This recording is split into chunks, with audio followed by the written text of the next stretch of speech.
Naniniwala naman ang ilang miyembro ng House Prosecution Panel na hindi na kailangan pang magpatawag ng isang special session ni Pangulong Ferdinand R. Marcos Jr. para lang masimula ng impeachment trial laban kay Vice President Sara Duterte. Nila pwede na itong gawin ng Senado anumang oras kahit pa naka-session break ito. Yan ang ulat ni Mela Las Moras.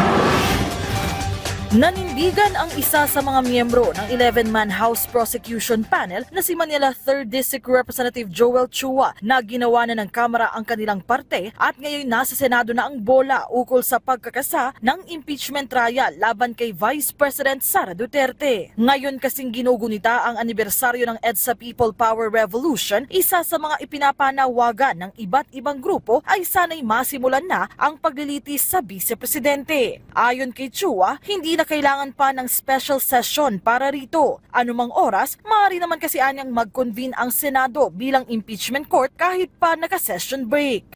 Wala pong kinalaman dito Malacanang eh. Ang impeachment po ay trabaho po ng Senado at trabaho po ng Kongreso. So wala naman po sa batas natin na sinasabi na kailangan na ito ay itawag ng Malacanang ng special session. Ito ay sui generis, ibig sabihin namumukod-tangi. Kaya po sa akin pong paniniwala, ang Senado ay po pwede na pong magpatuloy para po ituloy ang impeachment proceeding.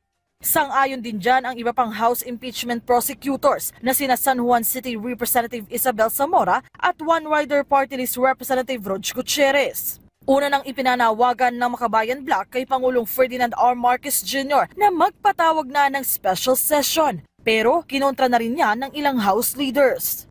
I disagree in this case, with the position of the Makabayan Bloc. Baka sabihin naman ng mga kritik na yan, kritiko ng ating pamahalaan, na pag ang presidente ang mag-request ng special session, baka sabihin nila it would translate into influencing the senator judges at baka sabihin naman nila ito'y political move. Maraming opinion, maraming iba't ibang opinion coming from different sides, pro or anti, yung mga legal opinion. Nasa Senado po yung bola, nasa sa kanila kung isushoot or ipapasa. Samantala, pinagkokomento na rin ng Korte Suprema ang Kamara ukol sa petisyon ni Vice President Duterte na kumukwestiyon sa pag-impeach sa kanya. Bagamat hinihintay pa ng mga kongresista ang kopya ng kautusan mula sa kataas-taasang hukuman, handa naman daw silang sumunod dito. Sa ngayon, tuloy-tuloy naman ang mga pagpupulong ng House Prosecution Panel para nakahanda sila anumang mangyari. Mela Las Moras para sa Pambansang TV sa Bagong Pilipinas.